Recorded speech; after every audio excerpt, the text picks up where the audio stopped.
إن الحمد لله نحمده ونستعينه ونستغفره ونعوذ بالله من شرور أنفسنا ومن سيئات أعمالنا من يهده الله فلا مضل له ومن يضلله فلا هادي له أشهد أن لا إله إلا الله وحده لا شريك له وأشهد أن محمدًا عبده ورسوله أما بعد فإن خير الكلام كلام الله وخير الهدي هدي محمد صلى الله عليه وسلم وشر الأمور محدثاتها وكل محدثة بدعة وكل بدعة ضلالة وكل ضلالة في النار۔ بزرگان محترم، نوجوانان اسلام، عزیز بچوں، ایک جملہ یا ایک عبارت جس کو ہم بار بار جمعہ کے خطبے میں سنتے ہیں وہ یہ کہ دین اسلام اللہ کی جانب سے نازل کردہ دین ہے۔ یہ دین کسی کی خواہشات، کسی کی نفسانی طور پر کوئی بات اس دین میں داخل کرنے کی کوئی گنجائش نہیں ہے۔ حتیٰ کہ اللہ کے رسول صلی اللہ علیہ وسلم سے بھی یہ کہا گیا، اتبع ما انزل الیک، اے محمد صلی اللہ علیہ وسلم، جو شریعت، جو دین ہم آپ پر نازل کرتے ہیں آپ اس کی اتباع کیجئے۔ اتباع کا مطلب ہوتا ہے ایک انسان آگے چل رہا ہو، ہم اس کے پیچھے پیچھے اس کے نقش قدم پر چلیں۔ تو گویا دین اسلام یہ اللہ کا بنایا ہوا، ترتیب دیا ہوا دین ہے۔ اس میں کسی کی خواہش، کسی کی منمانی یا کسی کی اپنی ایجاد کردہ کوئی چیز کو گھڑنے، ایجاد کرنے کا نام اللہ کے رسول صلی اللہ علیہ وسلم نے بدعت قرار دیا۔ اور بدعت کے بارے میں ایک جملہ اللہ کے رسول صلی اللہ علیہ وسلم کا تقریباً ہر خطیب جمعہ کے خطبوں میں ہر جمعہ میں یہ پڑھتا ہے، فَإِنَّ كُلَّ مُحْدَثَةٍ بِدْعَةٍ وَكُلَّ بِدْعَةٍ ضَلَالَةٍ وَكُلَّ ضَلَالَةٍ فِي النَّارِ۔ دین میں گھڑی گئی ہر چیز کا نام بدعت ہے، اور ہر بدعت گمراہی ہے، اور ہر گمراہی جہنم تک لے جانے والی ہے۔ اس تمہیدی کلمات کے بعد آئیں ہم آج کی بات کرتے ہیں۔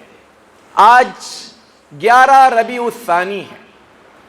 11 ربیع الثانی کو مسلمانوں کا ایک بڑا طبقہ بر صغیر میں، یعنی انڈیا، پاکستان اور بنگلہ دیش میں، دیگر ملکوں میں اس کا وہ حال نہیں ہے جو ہمارے ملکوں میں ہے۔ اس کو آج کے دن کو یعنی 11 ربیع الثانی کو 11ویں شریف کے نام سے ایک دن منایا جاتا ہے۔ یہ 11ویں شریف کیا ہے؟ آئیں پہلے ہم اس کو جانتے ہیں۔ بقول ان کے، میں ان کی بات نقل کرتا ہوں جو اس کو مناتے ہیں۔ نقل کفر کفر نباشد۔ 11ویں تاریخ کو یا 11ویں شریف کو مسلمان اپنے تئیں کچھ پکوان پکوا کر، کھا پی کر، لوگوں کو صدقہ و خیرات کی شکل میں کچھ چیزیں امام عبد القادر جیلانی رحمت اللہ علیہ کے نام پر ایصال ثواب کے طور پر کرتے ہیں۔ ایصال ثواب کہتے ہیں کہ آپ اپنی کوئی چیز، اپنا کوئی عمل دوسروں کے نام ٹرانسفر کریں۔ آئیں اس کو ہم ذرا شریعت کی روشنی میں پرکھتے ہیں کہ کیا چیز یہ 11ویں شریف کے نام پر جو کی جاتی ہے کتنی صحیح ہے، کتنی غلط ہے، کرنا چاہیے نہیں کرنا چاہیے، جو لوگ کرتے ہیں ان کے پاس کیا دلیل ہے، اس بارے میں جتنا ہمارے پاس وقت ہے ہم اس پر بات کریں گے۔ سب سے پہلی چیز، عبد القادر جیلانی رحمت اللہ علیہ کے بارے میں جو الفاظ استعمال کیے جاتے ہیں وہ ہے پیران پیر، غوث اعظم، دستگیر۔ غوث کہتے ہیں مدد کرنے والا یا مدد، اور اعظم کہتے ہیں بہت بڑا۔ اعظم جیسے ہم بر اعظم کہتے ہیں، سب سے بڑی زمین جو سمندر سے ہٹی ہوئی ہے۔ غوث اعظم یعنی بہت بڑا مددگار ہونا یہ چاہیے۔ ہمارا سب سے بڑا غوث اعظم اللہ تبارک و تعالی۔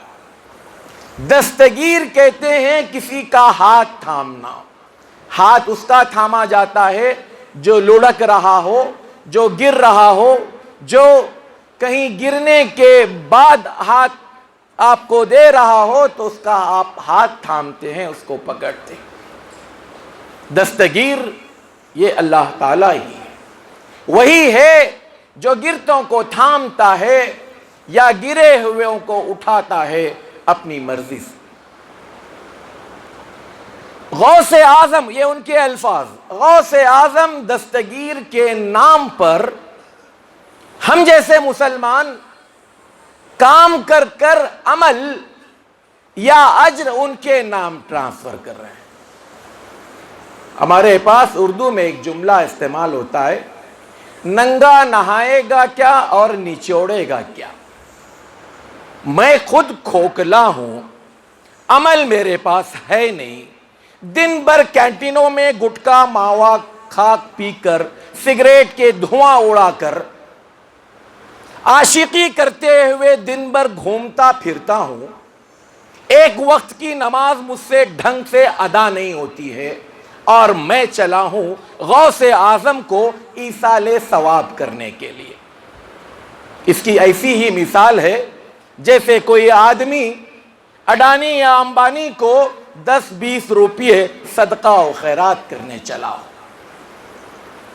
ارے بھائی اگر وہ انسان، مجھے نہیں پتا لیکن جیسے لکھا گیا ہے ان کے بارے میں، بہت بڑے عالم تھے اللہ کے، ہو سکتا ہے ولی بھی رہے ہوں گے، ہمیں نہیں پتا۔ اگر وہ اتنی بڑی پہنچی ہوئی شخصیت ہے جیسے لوگ کہتے ہیں، ان کے کرامات اگر آپ اٹھا کر دیکھیں تو ایسا لگتا ہے کہ سارے نبیوں کی نبوت ایک طرف اور غوث اعظم عبد القادر جیلانی رحمت اللہ علیہ کی کرامت ایک طرف۔ 12 سال کے بعد دلہا دلہن اور بارات سے لدی ہوئی کشتی جو سمندر یا دریا میں ڈوب گئی ہے، ان کے کہنے پر 12 سال کے بعد دلہا دلہن اپنے اسی جوڑوں میں اور بارات اپنے انہی رنگ برنگی کپڑوں میں واپس کشتی میں سوار ہو کر دریا پر آتے۔ یہ کرامت ہے۔ اب عبد القادر جیلانی رحمت اللہ علیہ اگر اتنے بڑے ولی ہیں تو ان کو میرے نیکیوں کی کیا ضرورت؟ میں کھوکھلا ہوں، میں اپنی تو فکر کر لوں پہلے۔ آج مر جاؤں تو مجھے پتا نہیں میرا کیا حشر ہونے والا ہے۔ دوسری بات، جو عمل ہم کرتے ہیں ان عمل کے قبول ہونے کا ثبوت کیا ہے بھائی؟ ہم لوگ پتہ نہیں ہم میں سے کتنے 40 45 50 60 سال سے نمازیں پڑھ رہے ہیں، آج تک ایک سجدہ قبول ہوا یا نہیں مجھے نہیں پتا، اور میں چلا ہوں یہ عمل عبد القادر جیلانی رحمت اللہ علیہ کے نام ٹرانسفر کرنے کے۔ گویا نعوذ باللہ ثم نعوذ باللہ اللہ تبارک و تعالی یا اس کے فرشتے اب ہمارے نیکیاں نہیں، ان کا کام ٹرانسفر کرنے کا رہ گیا ہے۔ کس قدر بے عقلی کی بات ہے، میں اپنے عمل کا خود محتاج ہوں، کل قیامت میں ایک ایک نیکی کے لیے میں دوڑ رہا ہوں گا، بھاگ رہا ہوں گا۔ قرآن اس کے نقشے کھینچتا ہے، یوم یفر المرء من اخیہ وامہ وابیہ وصاحبتہ وبنیہ۔ باپ بیٹے کا نہیں ہوگا، بیٹا باپ کا نہیں ہوگا۔ میرا نبی اپنی لخت جگر، نور نظر فاطمۃ الزہرا رضی اللہ تعالی عنہا سے کہتا ہے، یا فاطمۃ بنت محمد انقذی نفسک من النار فانی لا اغنی عنک من اللہ شیئا۔ اے میری لخت جگر، اپنے عمل خود تیار کر لینا، کل کو تمہارا باپ محمد، اماموں کا، رسولوں کا امام، نبیوں کا سردار، تمہارے کوئی کام نہیں آ سکتا۔ اللہ کے رسول صلی اللہ علیہ وسلم اپنا ہاتھ اپنی بیٹی سے کہہ کر اٹھا رہے ہیں کہ میں تمہارے کوئی کام نہیں آ سکتا۔ تو میں عمل کر رہا ہوں اس لیے کہ یہ اجر میں عبد القادر جیلانی رحمت اللہ علیہ کو دوں۔ خود بھوکا ہوں، خود ننگا ہوں، اور خود میں اپنی مجھے پڑی ہے اور میں دوسروں کو دوں۔ یہ کون سی عقل مندی، کون سی دانائی اور کون سی چالاکی ہے۔ دوسری بات، کیا اللہ کے رسول صلی اللہ علیہ وسلم نے کسی کو ایصال ثواب پہنچانے کا، کسی کے نام کوئی اجر دینے کا کوئی سسٹم، کوئی نظام اسلام میں رائج رکھا یا نہیں رکھا؟ رکھا ہے۔ آپ دوسروں کے نام کچھ کر سکتے ہیں، جی ہاں کر سکتے ہیں۔ صاف حدیث ہے، اذا مات الانسان انقطع عملہ الا من ثلاث۔ جب انسان مر جاتا ہے، اس کا نام اعمال، اس کا رجسٹر، اس کا دفتر بند ہو جاتا ہے، سوائے 3 کاموں کے جس کا اجر اس کے نام اعمال میں لکھ دیا جاتا ہے۔ 3 کام۔ اور یہاں پر اللہ کے رسول صلی اللہ علیہ وسلم چاہتے تو کہہ سکتے تھے کہ 3 عمل ایسے ہیں جو تمہارے مرنے کے بعد بھی تمہیں فائدہ پہنچا سکتے، لیکن آپ صلی اللہ علیہ وسلم نے کیا کہا؟ انقطع عملہ، پہلے بات اس بات کی وضاحت کر دی کہ اس کا عمل منقطع ہو جاتا ہے، ختم ہو جاتا ہے۔ الا من ثلاث، الا کا لفظ جب استعمال ہوتا ہے تو گویا پہلے کی تمام چیزوں کو ہٹا کر بعد میں ذکر کی جانے والی چیز کو باقی رکھتا ہے۔ جیسے ہم کیا کہتے ہیں؟ لا الہ، کوئی معبود نہیں ہے، کسی کو معبود مانتے ہی نہیں، ہم عبادت کے لائق کوئی نہیں ہے الا اللہ، سوائے اللہ کے۔ یہاں پر اللہ کے رسول صلی اللہ علیہ وسلم الا کا لفظ استعمال کر کر الا ثلاثہ، سوائے 3 چیزوں کے، مطلب کوئی چوتھی چیز وہاں پر نہیں آئے گی، الا ہی کہ کچھ ایسے کام جو اللہ کے رسول صلی اللہ علیہ وسلم نے فرض کے چھوٹنے کے حوالے سے کہی، وہ اس استثناء میں آ جاتے ہیں۔ کیا ہیں 3 کام جو مرنے کے بعد مرنے والے کے نام ہم کر سکتے ہیں؟ صدقۃ جاریہ، ایسا صدقہ جو لمبی دیر تک چلنے والا ہے۔ مسجد بنا دیا، مسجد میں کوئی حصہ لے لیا، اینٹ لگوا دیا، چھت لگوا دیا، کوئی ایسا کام جو دیر تک چلنے والا ہے۔ کسی جگہ کنواں کھدوا دیا، آج کی تاریخ میں بور لگوا دیا، پانی کا انتظام کروا دیا، یتیم خانہ بنوایا، لائبریری قائم کی۔ صدقۃ جاریہ، جس سے لوگ فائدہ اٹھائیں۔ ایک درخت لگوا دیا کہ لوگ اس کے سائے تلے بیٹھتے ہوں، یہ بھی صدقہ جاریہ۔ او علم ينتفع به، یا ایسا علم چھوڑ گیا جس سے لوگ فائدہ اٹھا رہے ہیں، جیسے کسی عالمیت یا حفظ کرنے والے بچے کو پڑھا دیا، اس کا علم جب تک لوگ فائدہ اٹھائیں گے اس خرچ کرنے والے اسپانسر کو بھی اس کا اجر ملتا رہے گا۔ کتابیں لا کر مسجد میں رکھ دیا، لائبریری میں لے جا کر صحیح مستند قرآن اور سنت پر مشتمل کتابیں لے جا کر تفسیر حدیث کی کتابیں آپ نے رکھ دیا، لوگ اس کو پڑھ رہے ہیں تو اس کا اجر آپ کے نام اعمال میں لکھا جائے گا۔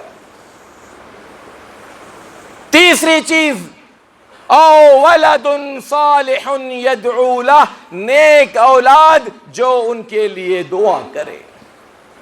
اس میں علماء نے ایک شرح یہ بھی کی، نیک اولاد سے مراد دو طرح کی اولاد ہو سکتی ہے۔ ایک تو وہ باپ جس نے اس کو جنم دیا، جب اس کے پیدائش کا سبب بنا۔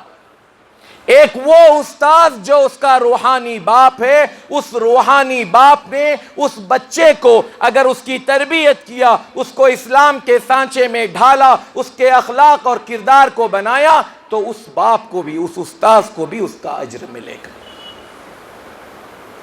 یہ تین کام ہیں جو کیے جا سکتے ہیں، لیکن کسی کے نام عبادت کرنا، لوگ قرآن خوانی کے نام پر ایک عجیب و غریب تماشا بنائے رکھتے ہیں۔ مرنے والا مر جاتا ہے، قبرستان میں جا کر کھڑے رہ کر دیکھو، مرنے والا مر چکا ہے اور امام صاحب پڑھتے ہیں کہ کل رات سے، مرنے کے بعد سے ابھی تک 1000 بار قل واللہ احد پڑھے گئے، اتنی مرتبہ تبت یدا پڑھا گیا، بھئی کس کو بتا رہے ہیں آپ کہ کیا اس کے بتائے ہوئے چیز کے مطابق فرشتے اس کے ساتھ کوئی الگ اسپیشل ٹریٹمنٹ کریں گے؟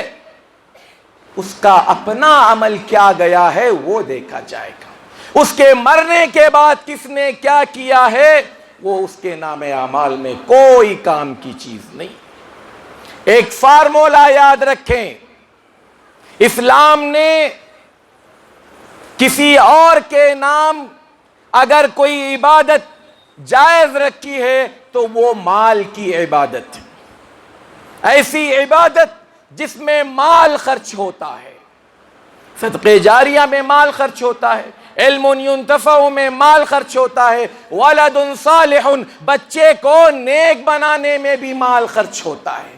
بچے کو آوارہ بنانے کے لیے آپ کو کوئی خرچ کرنے کی ضرورت نہیں ہے، نیک بنانا ہو تو اس کو خرچ کرنا پڑے گا۔ حج کر سکتے ہیں، عمرہ کر سکتے ہیں، اس میں مال خرچ کرنا پڑتا ہے۔ تو مالی عبادت قربانی کی جا سکتی ہے۔ تو اب مجھ جیسا انسان جو خود کھوکھلا ہو، جس کے پاس عمل نام کی کوئی چیز نہ ہو، اور وہ چلا ہے لوگوں کو بانٹنے کے لیے، اور اس میں ایک طرح کی بے ادبی اور گستاخی یہ ہے کہ نعوذ باللہ ہم نے اللہ کو بھی اس کام پر لگا دیا ہے کہ تو یہ کام ٹرانسفر کرنے کا کام کرتے رہے۔ اللہ کے رسول صلی اللہ علیہ وسلم کی ایک صحابی نے آ کر پوچھا، اے اللہ کے رسول صلی اللہ علیہ وسلم، میری ماں کا اچانک انتقال ہو گیا ہے، تو اگر وہ کچھ ٹہر کر بیماری میں مرض الموت میں رہ کر انتقال کر جاتی تو شاید کچھ صدقہ کرنے، کچھ ہدایت دیتی مجھے کچھ کام کرنے کی۔ اس میں خود یہ دلیل ہے، حالانکہ اس حدیث کو وہ لوگ دلیل پکڑتے ہیں کہ دیکھو اس طرح سے انہوں نے کیا۔ بھئی جس کا مال تھا وہ عورت اگر مرنے سے پہلے خود یہ خواہش ظاہر کرتی کہ اس میں سے کچھ صدقہ کرے، تو صدقہ کرنے کو اللہ کے رسول صلی اللہ علیہ وسلم نے کہا کہ ٹھیک ہے، اگر تمہاری ماں کی یہ سوچ ہو سکتی ہے، تمہیں اس کا اندازہ ہے، تو ان کے نام کوئی صدقہ کر دیجیے۔ یہ پیسہ اس ماں کا ہے جو مر چکی ہے،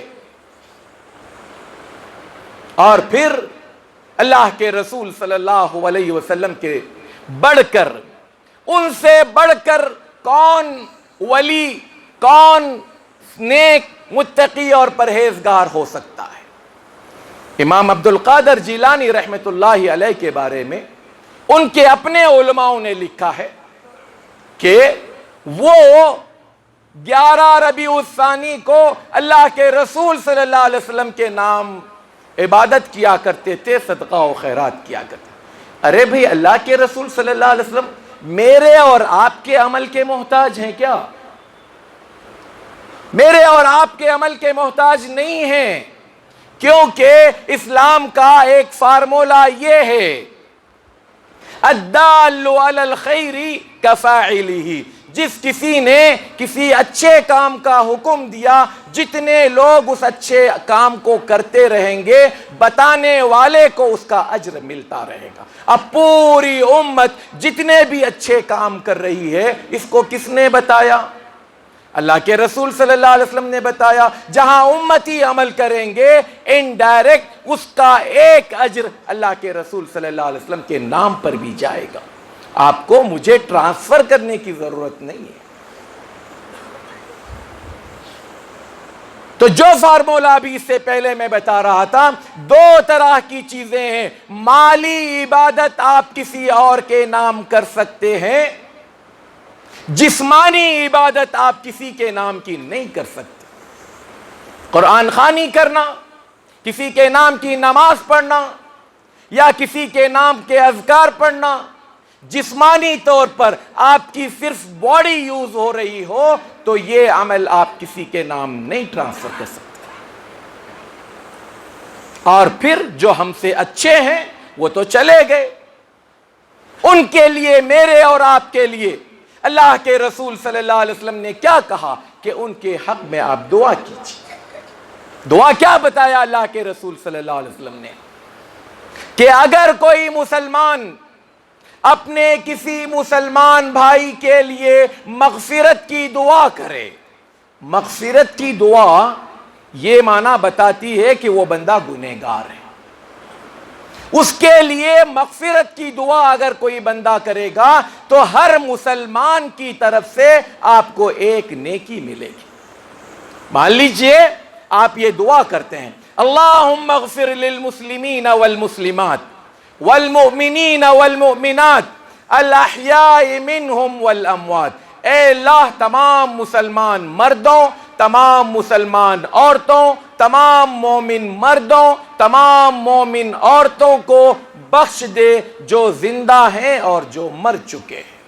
اب حساب لگائیے، آدم علیہ السلام سے لے کر آج تک کتنے مسلمان مومن مرد اور عورتیں آئی ہیں، ان سب کی طرف سے آپ کو ایک ایک نیکی مل جائے گی۔ یہ اربوں اور کھربوں میں آپ کے پاس نیکیاں جمع ہوں۔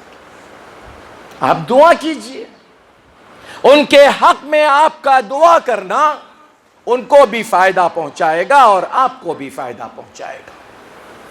یہ شکم پرور مولویوں اور ملاؤں کے ایجاد کردہ کام ہے۔ اپنے پیٹ بھرنے کے لیے اس طرح کی چیزیں ایجاد کی گئی ہے تاکہ کم از کم سال میں 2-4 مرتبہ اس طرح کے موقع آئیں تو ڈٹ کر کھایا پیا جا سکے۔ اللہ کے رسول صلی اللہ علیہ وسلم کی ایسی کوئی بھی سنت اللہ کے رسول صلی اللہ علیہ وسلم نے نہیں بتایا کہ آپ اپنے عمل کو چھوڑ کر دوسروں کے لیے عمل کریں، چاہے وہ سال میں ایک دن ہی کیوں نہ ہو۔ ایک اور دلیل وہ لوگ لیتے ہیں، وہ دلیل یہ ہے کہ اللہ کے رسول صلی اللہ علیہ وسلم نے فرمایا، من سن فی الاسلام سنتا حسنتا فلہ اجرها واجر من عمل بها ومن سن سنتا سیئتا فَلَهُ وِزْرُهَا وَوِزْرُ مَنْ عَمِلَ بِهَا۔ اسلام میں جو کوئی اچھا طریقہ ایجاد کرے گا تو اس کو بھی اس کا اجر ملے گا اور اس پر عمل کرنے والوں کو بھی اس کا اجر ملے گا، اور جو اسلام میں برا طریقہ ایجاد کرے گا اس کو اس کی برے کا بدلہ اس کو ملے گا، اور جو لوگ کریں گے اس کا بھی گناہ اس کو ملے گا۔ اس سے مراد میں اور آپ بیٹھ کر کوئی چیز بنانے کی بات نہیں ہو رہی ہے، بلکہ اس حدیث میں اللہ کے رسول صلی اللہ علیہ وسلم نے جس بیک گراؤنڈ میں، جس پس منظر میں یہ بات کہی وہ یہ کہ مان لیجئے یہاں پر کسی چیز کے فنڈ کا اعلان ہو جائے اور ایک بندہ اٹھ کر کہے کہ میری طرف سے یہ رقم دے دیتا ہوں، اب اس بندے کے دینے کے بعد لوگ فوراً دینا شروع کر جائیں تو وہ جو پہلا بندہ اٹھ کر جس نے دیا ہے اس کے دینے کی وجہ سے دوسرے لوگ کھڑے ہو گئے تو اس پہلے بندے کو اس کا بھی اجر ملے گا اور دوسروں کا بھی اجر ملے گا۔ یعنی جو کام آلریڈی اسلام نے بتایا ہے اور وہ کام ٹھپ پڑا تھا یا اس کے اوپر گرد و غبار جمع تھی یا وہ سنت پر عمل نہیں ہو رہا تھا، اس بندے کو اگر کسی نے شروع کیا، مان لیجئے مغرب کی اذان کے بعد کسی مسجد میں اذان ہوتے ہی مغرب کی نماز کھڑی ہو جاتی ہے، ایک بندہ آتا ہے اور اذان کے بعد 2 رکعت نفل پڑھتا ہے یا سنت پڑھتا ہے، تو اب اس کی وجہ سے جتنے لوگ جب تک بھی اس مسجد میں اس 2 رکعت کو پڑھیں گے اس کا اجر پڑھنے والے کو بھی ملے گا، اس بندے کو بھی ملے گا جس مسجد میں اس نے سب سے پہلے شروع کیا۔ وہ کام نیا نہیں شروع کیا اس نے، وہ کام آلریڈی اللہ کے رسول صلی اللہ علیہ وسلم کا بتایا ہوا ہے، لیکن لوگ جانتے نہیں تھے یا کم از کم عمل نہیں کرتے تھے۔ اس سنت کو اس نے واپس سے زندہ کیا۔ میرے بھائیوں، آج ضرورت ہے مجھے اور آپ کو اپنے لیے کچھ کرنے کی۔ میرے کو ضرورت ہے نیکیوں کی، ہم اپنے عمل خود کریں، اور جو کر رہے ہیں ہم کو نہیں پتا کہ وہ قبول بھی ہو رہے ہیں یا نہیں، تو اس کے لیے دعا کریں کہ اللہ تعالی ہمارے ان عمل کو قبول کرے اور ہمیں توفیق دے کہ ہم صحیح طریقے پر وہ عمل کر سکیں۔ تو یہ جو امام عبد القادر جیلانی رحمت اللہ علیہ کے نام پر سب کچھ ہوتا ہے، یہ میرے اور آپ کے لیے پہلی بات تو ایک دین میں ایجاد کی ہوئی چیز ہے۔ کیا پوری تاریخ اسلامیہ میں اتنے بڑے دور 1450 سال میں یہ ایک ہی بندہ ایسا تھا؟ کیا عبد القادر جیلانی رحمت اللہ علیہ سے بڑے اولیاء، متقی، پرہیزگار صحابہ میں نہیں تھے؟ ہم میں سے کتنے لوگ ہیں جو صحابہ کے لیے کچھ کرتے ہیں؟ ضرورت بھی نہیں ہے، میں اپنے آپ کو دیکھ لوں۔ یہ کچھ باتیں تھیں جو آج 11ویں شریف کے نام پر آپ کے گوشے گزار کی گئی۔ اللہ تعالیٰ مجھے اور آپ کو حق بات سمجھنے، حق بات قبول کرنے کی توفیق عطا فرمائے، اور اللہ تبارک و تعالیٰ ہر قسم کے واہیات، فالتو بدعات و خرافات سے ہم سب کو محفوظ رکھے۔ اللہ تعالیٰ توفیق دے ہمیں کہ ہم وہ کام کریں جو عین اللہ کے رسول صلی اللہ علیہ وسلم کے دین سے جڑا ہے، آپ صلی اللہ علیہ وسلم کے دین میں شامل ہے۔ اللہ تعالیٰ ہر اس کام سے ہمیں محفوظ رکھے جو انسانوں کے بنائے ہوئے، ایجاد کیے ہوئے ہیں۔ آمین۔ اقول قولی ھذا واستغفر اللہ لی ولکم ولسائر المسلمین من کل ذنب فاستغفروا انہ هو الغفور الرحیم۔